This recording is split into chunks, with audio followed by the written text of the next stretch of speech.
우리가 세상 속에서 살아가다 보면 상처 없는 사람이 없다는 사실입니다.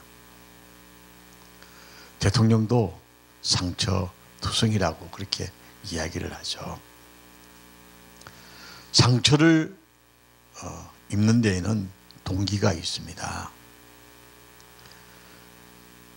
그 동기를 유발한 사람은 누구일까요? 우리가 상처를 입고 상처를 주는 삶을 살 수밖에 없는 인생 속에서 그 상처를 쉽게 잊어버리는 사람이 있는가 하면 그 상처를 잃어버리지 아니하고 가슴속에 꼭 간직하고 있는 사람도 있다는 사실입니다. 우리가 살아가면서 상처를 입힌 모든 사람들을 용서하는 것, 내적 주의의 첫 열쇠라고 합니다. 그런데 상처를 입고 상처를 쉽게 지울 수가 없다는 사실입니다. 그리스도인들은 나의 정체성이 없다고 한다면 잊을 수가 없다는 사실입니다. 용서는 내가 그리스도의 사랑으로 하나 되지 아니하고는 치유할 수 없는 사건이라는 것이죠. 그리스도인이 올바른 정체성을 가지고 있으면 용서의 마음을 이해하기가 쉽다는 사실입니다. 기독교 상담자는 이 비밀을 이해하도록 하게 하는 중요한 과제를 안고 있습니다. 이것 상담자는 꼭 기억하시기를 다시 한번 부탁의 말씀을 드립니다. 정체감이라는 주제에는 수많은 비합리적인 사고가 만연되어 내재되어 있지만은 상담자나 내담자 모두 힘든 작업을 필요로 하는 사건이 정체감 회복이라는 겁니다. 깊이 뿌리 박혀 있는 원수의 수많은 거짓말을 생각에서 빼내고 진리로 대체해야 하기 때문에 우리는 이 정체감 확신을 분명하게 정리를 해야 한다는 사실입니다. 정체감은 무엇일까요? 정체감을 우리가 정확하게 정의를 한다면 내가 누구인가?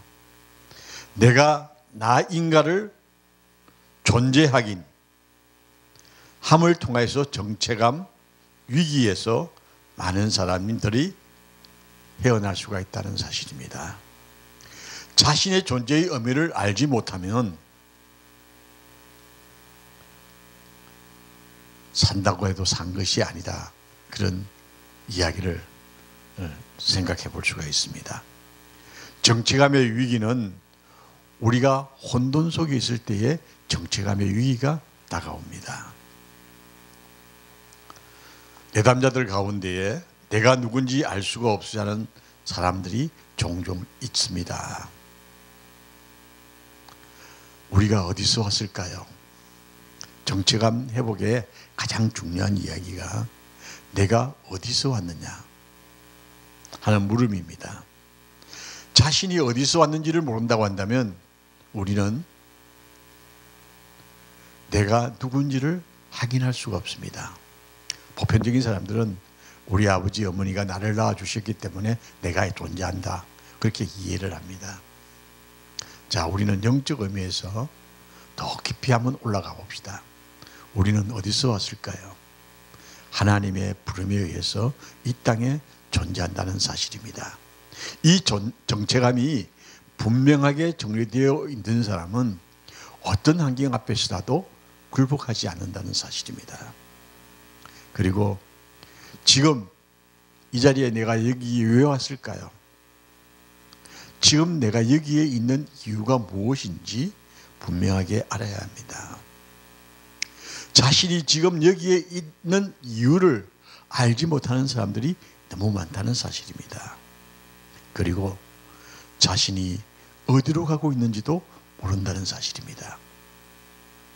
우리가 가는 길이 분명히 보인다면 흔들리지 아니하겠죠. 그런데 많은 사람들은 자신이 가는 길도 모릅니다. 그냥 정체 없이 가고 있습니다. 그래서 나그네 길이라고 표현한지도 모르겠습니다. 그러나 우리는 이러한 혼돈에서 벗어나야 한다는 사실입니다. 정체감이 없다는 것은 삶의 진정한 목적도 의미도 없다는 사실입니다. 그저 평상적인 것에 지나치게 몰입되어 살아갈 수밖에 없는 것입니다. 어쩌면 또 밀려 살아가는 삶이라고 할 수가 있습니다. 그냥 밀려가는 겁니다. 우리 보통 사람들이 생각하기를요, 내 가족, 내 집, 내 직장, 내 위안, 내 여가 선용, 뭐 이런 것에 매여 있을 때가 참 많습니다. 독특한 사람들은요, 휴가 때만 기다리는 사람도 있어요. 이렇게 뭔가 하나 자기가 그것이 전부인 것처럼 잡으려고 하는 사람들이 있는데, 실은 그것들은 잠깐 지나가는 것들입니다. 자, 이런 것들이 없으면 오히려 삶에 명백한 목적이 없는 사람들도 있다는 사실입니다. 여기서 제가 말하고 싶은 것은 우리의 목적이 무엇일까? 우리는 하나님을 향하여 가는 사람이라는 것을 말씀드리고 싶습니다. 자, 우리가 일시적, 평상적, 물질적인 것에 초월하지 못하는 삶을 산다고 한다면 내 존재가 왜 지금 여기에 내가 있고 행하는 것이며 존재감을 찾고 있는지 모른다는 사실입니다. 어떤 사람들은 관계 속에서 정체감을 찾으려고 하는 사람이 있습니다. 동반어전성이라고 표현하죠. 이게 매여 있습니다. 그게 강박화되어져 있습니다. 어떤 사람들은 일에, 소유에, 성취에서 찾기도 합니다.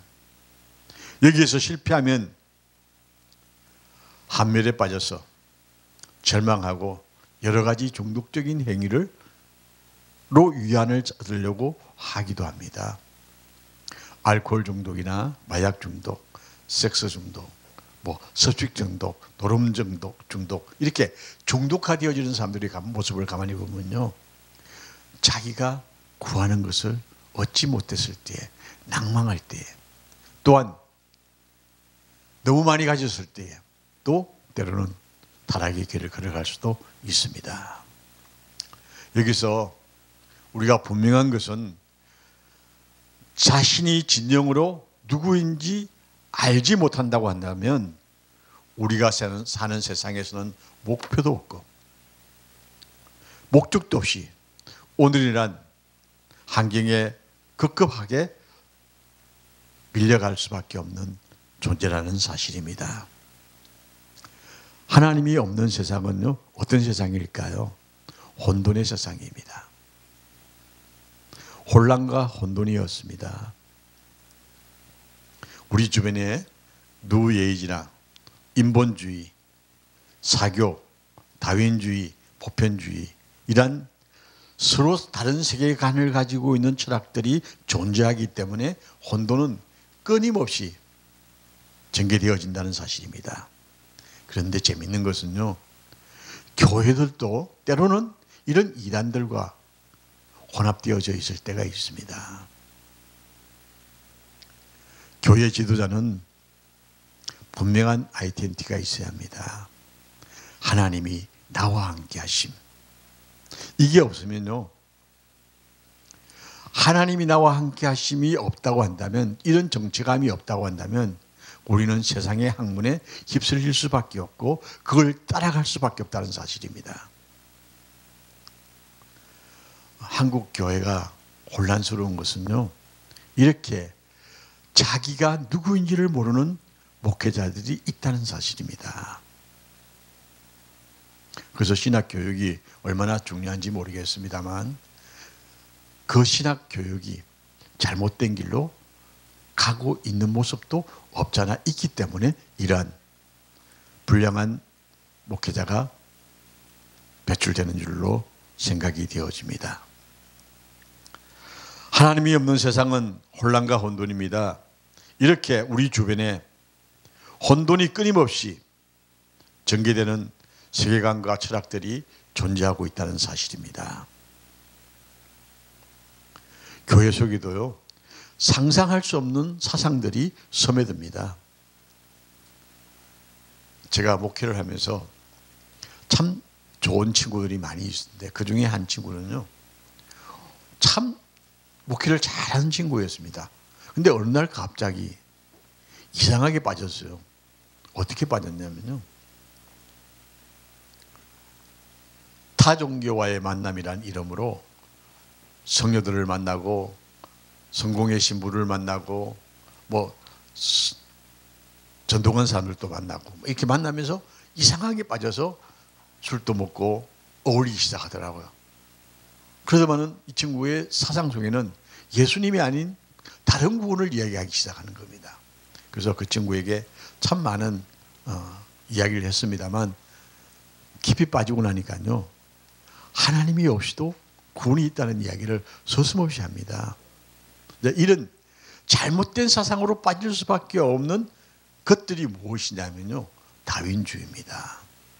오늘 우리 속에 다윈주의가 굉장히 많이 들어와 있습니다. 하나님이 없는 철학들이 우리를 사로잡을 때가 많다는 사실입니다. 그 이유가 뭘까요?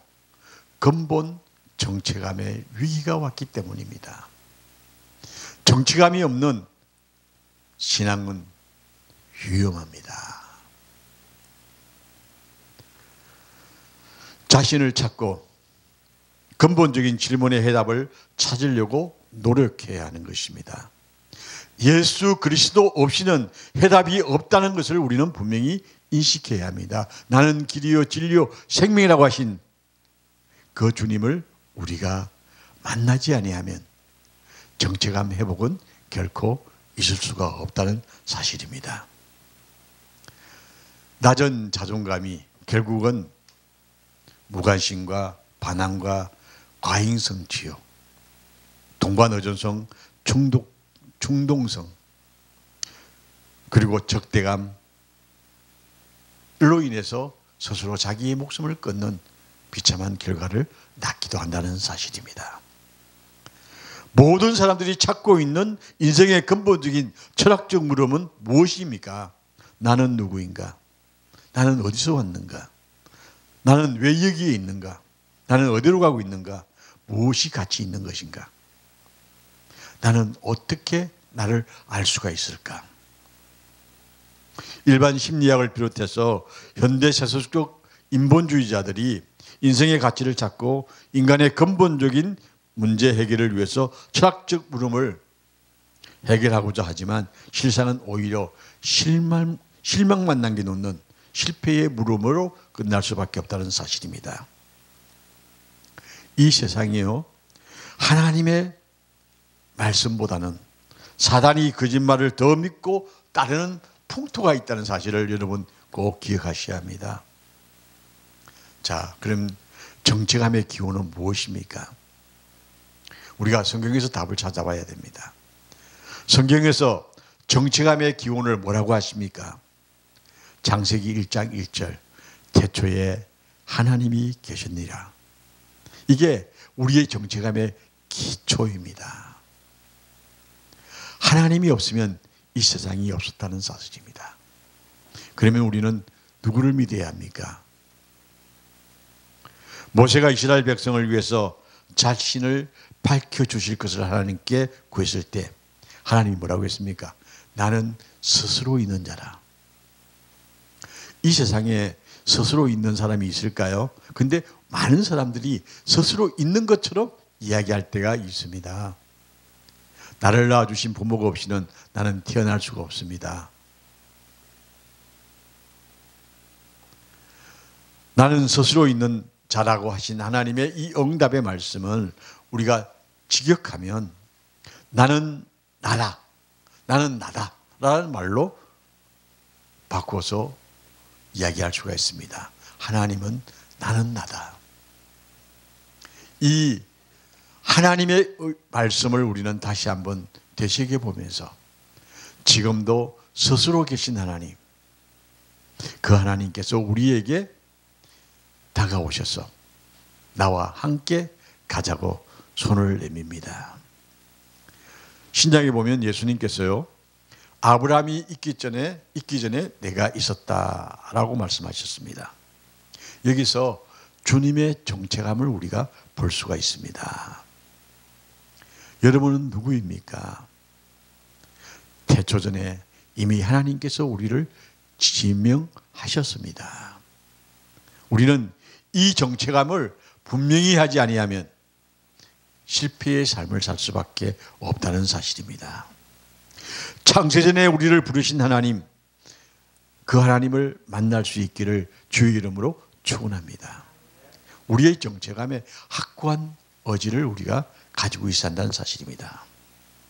자, 예수님께서 성경의 마지막에라고 할 수 있는 요한계시록 22장에서 말씀합니다. 나는 알파요 오메가요 처음과 나중이요 시작과 끝이라고 계시록 22장 13절에서 17절에 말씀하고 있죠. 우리는 자신의 정체감을 이해하려는 마음이 있다고 한다면 먼저 하나님이 누구신지 이해하고 그분과 하야하는 삶이 될 때에 자신이 가야 할 길이 보여진다는 사실입니다. 주님은 우리 모두의 시작이며 우리의 전 존재는 주님께 돌아가기를 부르짖어야 함에도 불구하고 주님을 외면하고 허무하게 끝날 혼돈 속에 갇혀 방황하고 있는 사람들을 우리는 하나님께로 이끌어야 할 업무가 있는 상남자라는 사실입니다. 많은 사람들이 진정한 다른 모습이 되고자 발버둥을 치지만 그것은 스트레스의 원인이 되어 우리 스스로 자신의 수명을 깎아먹고 있다는 사실입니다. 많은 사람들이 자기 자신이 대적하고 자신이 가장 나쁜 적이 되며 심지어 자신을 미워하기까지 하기도 하죠. 자신의 거울을 쳐다보면서 부정적인 사고를 만들어낸다는 사실입니다. 우리는 지존자이신 하나님이 없으면 내가 누구인지도 가난 진리의 근원과 접촉할 수가 없다는 사실입니다. 내가 하나님의 이름을 부를 때에 하나님이 내게와 나로 하여금 내가 하나님의 자녀임을 알게 해주신다는 사실입니다. 우리의 본향, 중거점이라고 할 수가 있죠. 우리의 본향이 되시는 하나님이 없다면 우리는 삶의 의미를 잊어버리고 살아가는 것입니다. 지존자이신 하나님을 발견하고 내 마음을 다하고 목숨을 다하고 뜻을 다하여 주님, 주 너희 하나님을 사랑하라고 하는 마태복음 22장의 말씀처럼 가장 크고 첫째 되는 계명을 준수할 때에 나의 정체감을 찾게 되어지는 것입니다. 이렇게 나의 전자를 하나님을 만날 때에, 사랑하게 될 때에 자기 정체감을 찾는 나의 삶을 만날 수가 있게 되어지는 것입니다. 나의 갈망이 오직 주님을 찾는 마음이 되어져야겠습니다. 이 주님을 만날 때에 우리는요, 안정감과 자기 가치, 중요성을 갖게 되어집니다. 자, 우리 정체감의 회복을 위해서 꼭 기억해야 할 말을 몇 가지 말씀드리고 싶습니다. 나는 내가 누구인지 안다. 이렇게 고백할 수 있는 마음이 우리 모두에게 있기를 축원합니다. 왜 그렇습니까? 나는 그분의 자녀이며 그분 속에 소속되어 있다는 소속감을 가져야 합니다. 그럴 때에 나는 내가 누구인지 안다라고 확고하게 고백할 수가 있습니다. 나는 내가 어떤 사람인지 안다. 그분이 나를 구속하고 나는 어려우며 용납받은 존재라는 확고한 사고가 내 속에 있게 되어지는 것입니다.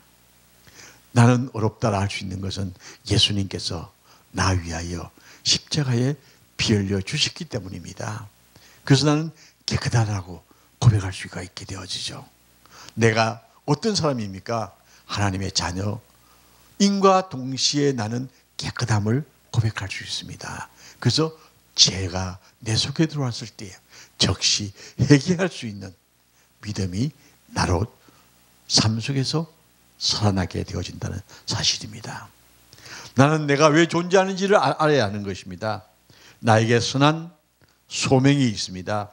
그분의 형상대로 지음을 받았고 그의 영광을 위해서 구속되었고 지금 그분을 믿으며 영원히 그분과 함께 그 나라에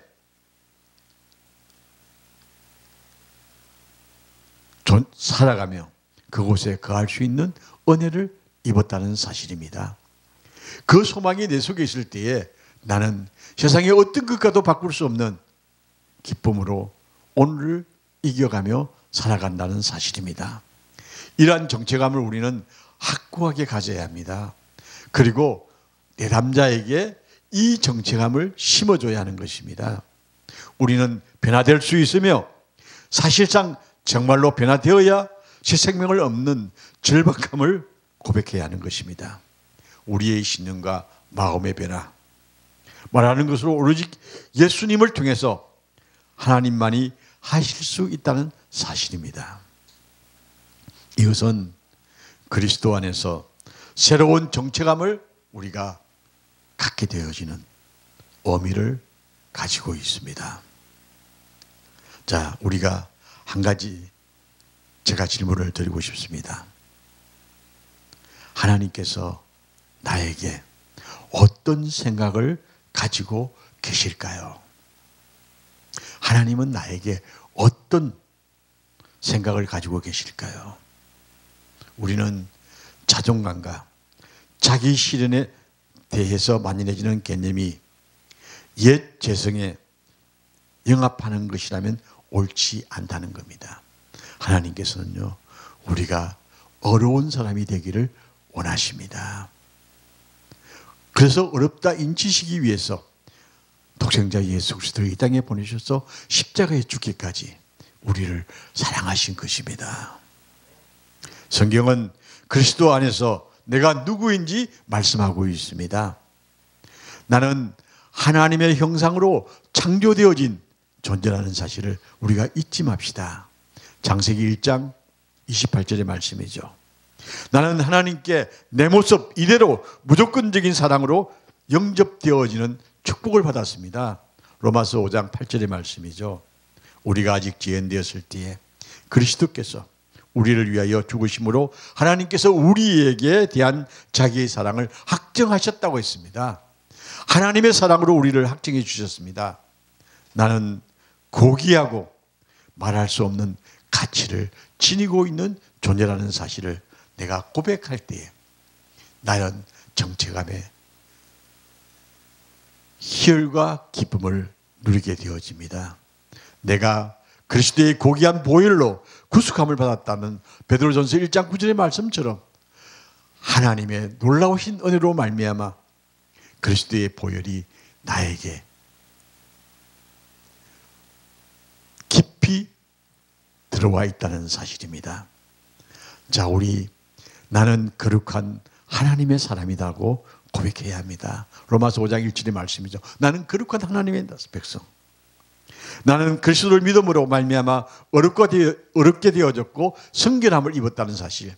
이 고백이 되어질 때에 우리는 정체감이 확고된 흔들리지 않는 하나님의 사람이 되어지는 것입니다. 자, 우리 한 가지 꼭 기억해야 할 것이 더 있습니다. 나는 나 자신이 하나님의 나라를 상속받았다는 사실입니다. 시편 113편의 말씀이죠. 그 백성의 방백들과 함께 세우신다고 했습니다. 나는 하나님의 나라의 상속자다. 이 기쁨이 내 속에 있는 한 세상의 어떤 것도 나를 유혹할 수가 없다는 사실입니다. 이것이 나의 정체감이 되어져야 합니다. 너희가 다 믿음으로 말미암아 그리스도 예수 안에서 하나님의 아들이 되었다고 했습니다. 우리가 이 땅을 살아가면서요, 사람 어전성을 버려야 합니다. 우리가 목회를 하다 보면 교인을 따라갈 수밖에 없을 때가 있습니다. 참 안타까운 일이죠. 근데 때로는 자기 합리화를 합니다. 한 영혼이라도 구원해야 되기 때문에 매일 수밖에 없는 삶을 살 때가 있습니다. 그러나 분명한 것은 그 영혼을 사랑하시는 하나님의 뜻을 이루기 위해서 우리가 수고할 수는 있습니다만 사람에게 끌려가지 말라는 겁니다. 사람 어전성. 우리가 때로는 목회 현장에서 물질 앞에 고개 숙일 때도 없잖아 있습니다. 그럴 때 여러분 어전성을 가지지 말라는 겁니다. 하나님께서 주십니다. 이 믿음이 있으면요 사람 의지하지 않습니다. 사람 어전성에서 탈피되어져야 한다는 사실입니다. 자기 가치를 확인하고 세상에 붙들고자 하는 것들이 잠깐 지나가는 안개와 같은 것이라는 것을, 그렇기 때문에 연연하지 않는 내적 필요성이 우리에게 있다는 사실입니다. 그게 정체감입니다. 이 정체감이 없으면 우리는 세상 앞에 무릎 꿇을 수밖에 없는 존재입니다. 자, 하나님께서 우리를 향하신 하나님의 뜻은 무엇일까요? 그리스도를 닮는 겁니다. 하나님께서 우리를 빚으시는 작업은 아직 끝나지 않았습니다. 우리가 아버지 앞에 설 때에 하나님은 나를 완성하시는 겁니다. 우리를 세상과 비교하지 말아야 합니다. 우리는 하나님의 말씀에 우리를 세워야 하는 것입니다. 모든 사람은 타락성과 존엄성을 함께 가지고 있습니다. 어디에 서 있으시겠습니까? 타락성에 서시겠습니까? 존엄성에 서시겠습니까? 우리는 존엄성의 가치를 확고하게 해야 합니다. 우리는 외면적인 아름다움보다는 내면적인 아름다움을 갖기를 원해야 합니다. 세상 아름다운 것은요 잠깐 지나가는 꽃과 같습니다. 아침에 피었다 지는 꽃과 같이 잠깐 지나갑니다. 우리 내면의 아름다움 우리 만들어 가야 합니다. 무엇으로 만들까요? 바로 우리의 정체성입니다. 나는 하나님의 자녀라는 확고한 믿음을 가지고 굳게 설 때에 우리는 흔들리지 않은 아름다운 모습을 만들어낸다는 사실입니다. 하나님께서 우리가 출생 전에 우리를 이미 계획하시고 부르셨기 때문에 우리가 그 길에 굳게 서 있다고 한다면 오늘 우리에게 상담하러 오는 내담자들에게 이 정체성을 심어줘야 합니다. 이 정체성을 심지 아니하고는 변화의 역사가 일어나지 않습니다. 잠깐 심리 학문을 통해서 그 사람을 치유하려고 하지만 그건 잠깐일 뿐입니다. 우리는 내담자들에게 분명한 자기 정체성을 심어줌을 통하여서 하나님과 함께하는 복된 사람으로 이끌 수 있는 상담이 되기를 주의 이름으로 축원합니다.